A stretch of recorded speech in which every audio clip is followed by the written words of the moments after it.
Hello guys, and in today's video I'll show you how to charge another devices with the help of your Samsung Galaxy Z Flip 5. Let's get started. So, as a first step we would need to open settings and scroll down until we will see this tab named Device Care. Here is it.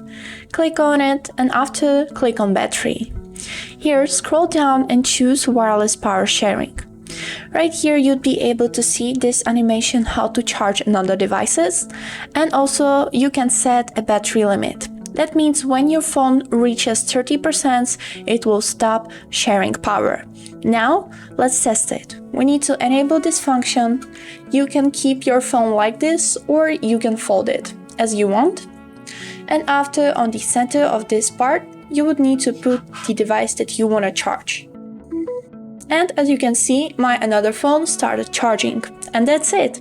Now you know how to charge other devices with the help of your Samsung Galaxy Z Flip 5. That was all for today. I hope this video was helpful for you and thank you so much for watching.